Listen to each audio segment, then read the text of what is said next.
Well, it's been a minute since we've been doing these books. I got to a point where I wanted to take a break. My to be read pile was like getting big, and they were all, current books. So I wanted to get through those.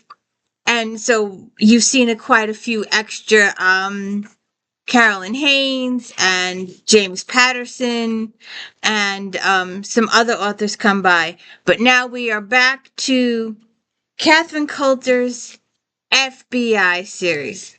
Welcome to the D. Louise book series. I'm Christina Tina.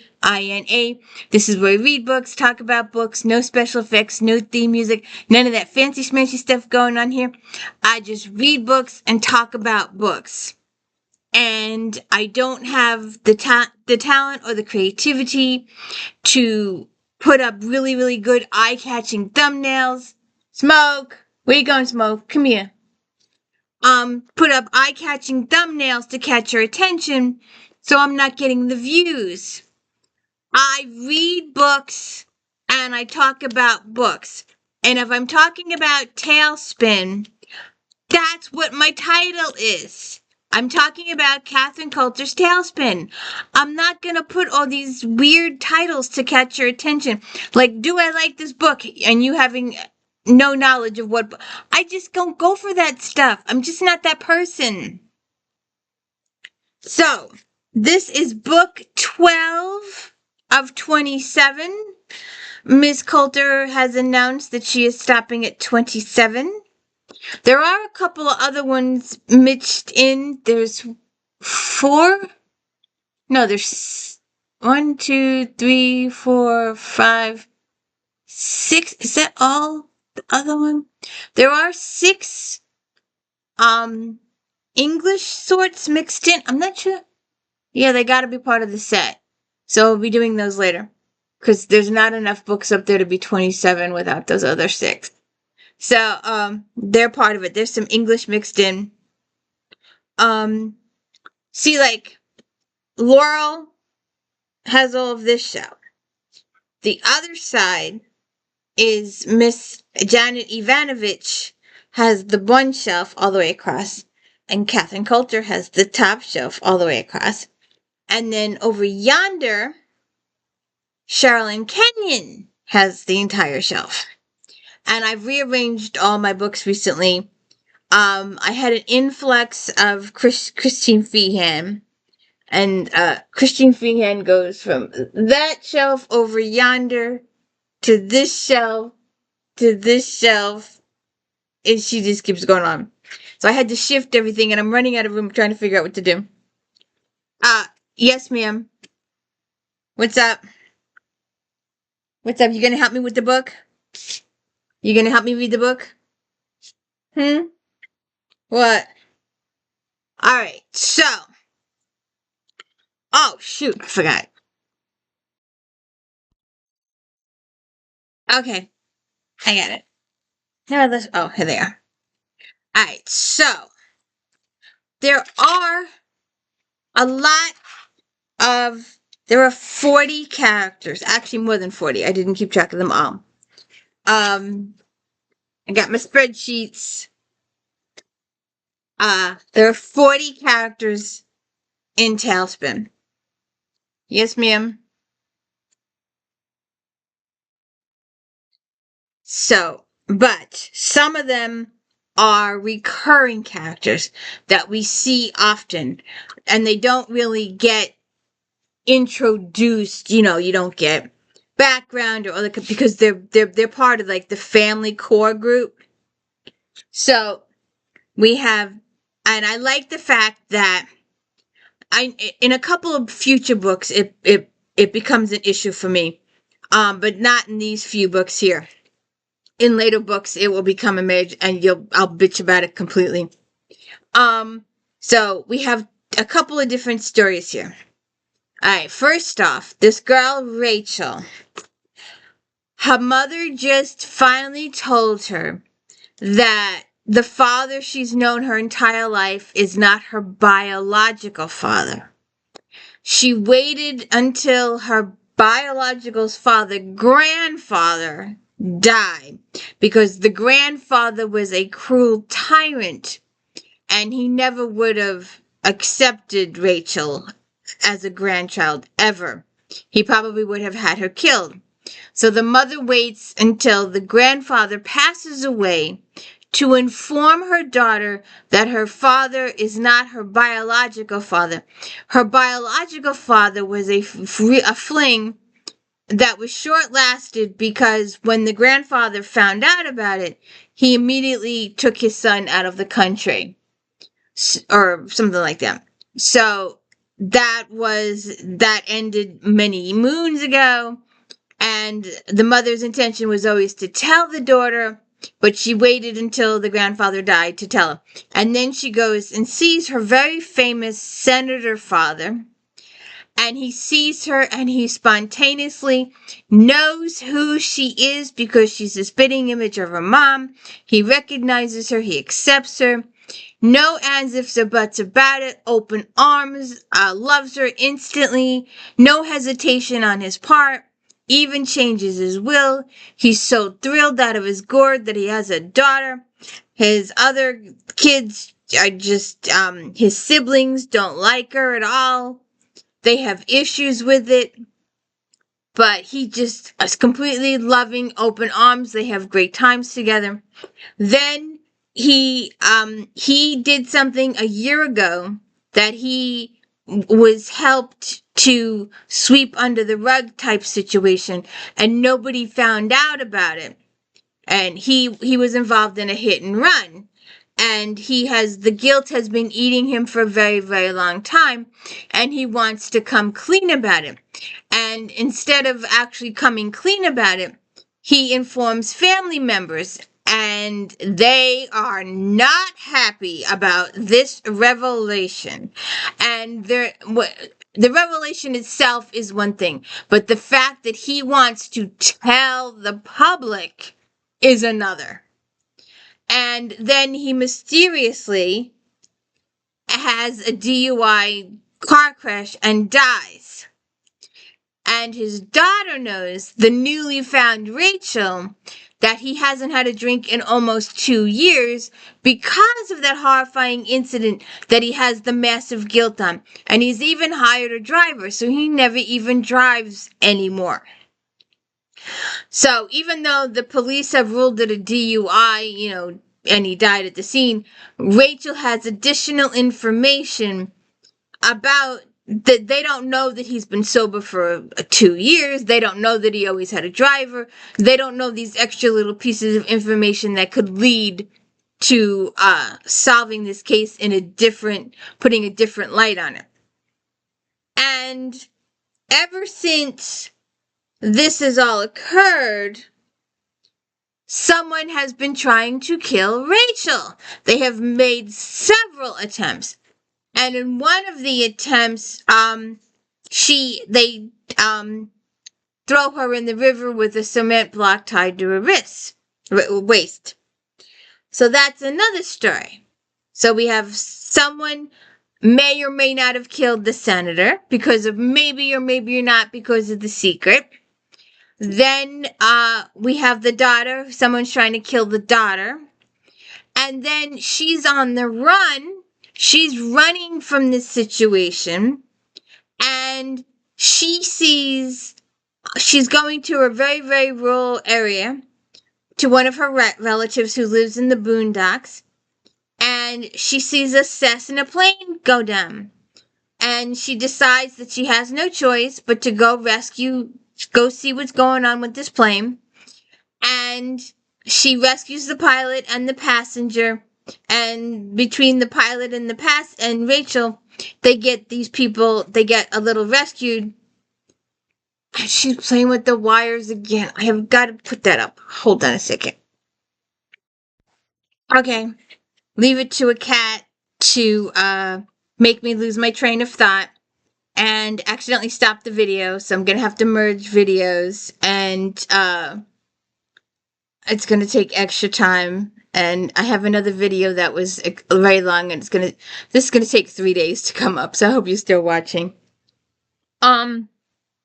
So she rescues the pilot and the patient, not patient, but the passenger in the plane, and she rescues them, and they supposedly get to a safe place, and then they finally get a hold of Sherlock and Savich, his the plane's pilot's uh, friends and associates in the FBI. And it turns out that the passenger was a shrink. And apparently, the passenger has been diagnosed with dementia. And having been through a family member, a very close family member, who had dementia, I'm telling you, it's Alzheimer's. You can the arguments that went on in the family that it wasn't Alzheimer's, it was dementia. They just didn't like the term Alzheimer's. They didn't like the thoughts and theories behind the Alzheimer. It was Alzheimer was scary, and dementia seemed just a little bit friendlier. Well, I'm telling you, it was Alzheimer's. It was the first stages were difficult for the patient because she was aware that she was losing stuff. She was aware she was forgetting stuff. She was aware of stuff, and it was very frustrating, and she was very angry quite a bit of the time that she was losing this information, and she was very frustrated. By the end stages, she didn't know who her family members were. She didn't know who anybody was. And to make it even worse, here, my friend, someone who has massively, massively, massively bad Alzheimer's, she forgot everything. How to use utensils, how to even chew, how to even swallow. Hand to God. That's exactly what happened, and she died because she starved to death. Because, unlike my mother-in-law's place, they will, as long as it's a quality of life, they will treat her. If she's having dehydration days, or if she's having this day or that day, they'll give her Ensure, they'll give her extra IV fluids, they'll do this kind of stuff. The place where my other relative was, they were told not to do anything. And that kind of upset me. I'd they'd sit there and try and self-feed her and stuff like that, but they really didn't do the extra stuff that the other place is doing. And so that was really heartening, and she starved to death. My one relative starved to death because the dementia got so bad. She went from I don't know, 150 pounds. I think she died at 80. But it was heart-wrenching. She forgot everything. Forgot how to chew, forgot how to swallow, forgot everything. So this doctor, who is a shrink, supposedly has dementia, frontal lobe something, they call it a name. And he has been spewing his patients' confidential information. And that's an issue with some people, that he has been spewing this confidential information. One woman supposedly killed her husband. Another man supposedly had access to confidential information that about agents and people working undercover in foreign countries, CIA people, and apparently they gave it to a terrorist person. They were dating her, they were in love with her, but she wasn't in love with him, she was just using him. And she got all this confidential information from him, and she was going to use it to blow up a whole bunch of different things that were going on. So the guilt, when this gentleman had the light bulb moment, the guilt was eating him to death and he decided to kill himself. And his parents are very, very angry over the entire situation. And there was a third one. I forget what the third one was. The lady with the husband, the one with the CIA secrets. And I can't, oh shoot, I don't, um,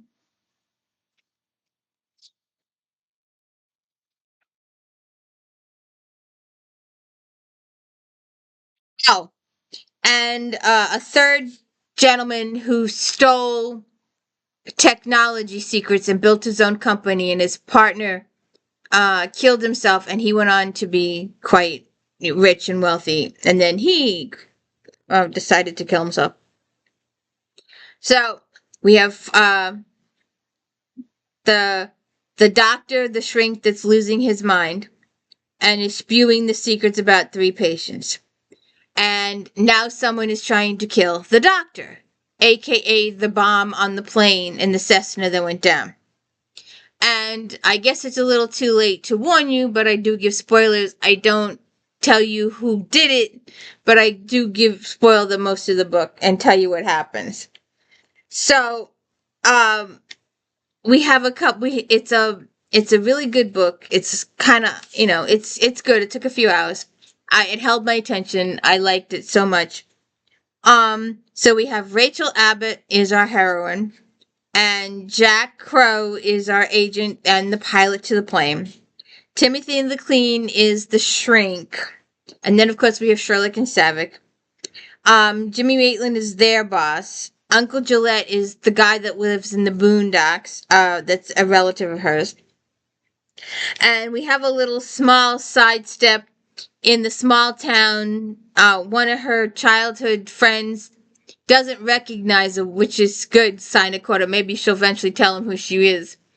And when someone is trying to kill her, they accidentally hit him. He gets shot in the arm. He becomes a little local town hero. So it makes his day. But so we have the Rachel. Someone is trying to kill Rachel. We need to know why. She believes someone killed her senator father. We need to know why. Someone is trying to kill the doctor. We need to know why. And we have these other people with their confessions. What are they doing? What's going on there? There's several different plot layers here. It is so good. And I hope you will stick around and come at me in a couple days for a knockout. The next book in the series. And it's still got the Barnes & Noble sticker on it. I should take that off. But someone was like, are they library books? Like, nope. These are all mine. All mine. See? All mine. All mine. All mine. Miss Coulter. And if you haven't read, and if you're a Regency person, check out the Sherbooks. I forget what the first one is, but there's about 5 or 6 Sherbooks. It goes through with Douglas and I think her name is Alexa or Alexis. It goes through the twins, but she's decided that she's not going to do these anymore. She wants to do happier books, I think is what she said. I don't know. Don't quote me on that. She has a Facebook page and she does an email letter, so I'm on those lists. So, check it out. Don't forget to check out If Then Friday afternoons and Star Trek recaps on Friday mornings. And If Then's, Flashback Monday, where we talk about all the books in this magazine. And these books are still valid today.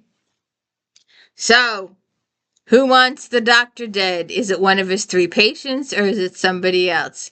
Who wants Rachel dead? Is it the senator's family or is it someone else? And who killed the senator? And what's going on here? And what's going on with the senator's aide? He's got some secrets too. There's a lot going on here. If you could please hit the like and subscribe, I'd appreciate it. Spread the word. I'm here. I'm doing better than last year. I was at 150 last year, so I'm doing a little bit better this year. But it would be nice to hit 1,000. Wouldn't that be awesome? 1,000 subscribers. I can't even imagine having that many subscribers. But so watch for Knockout in a few days. Here we go. Have a good one.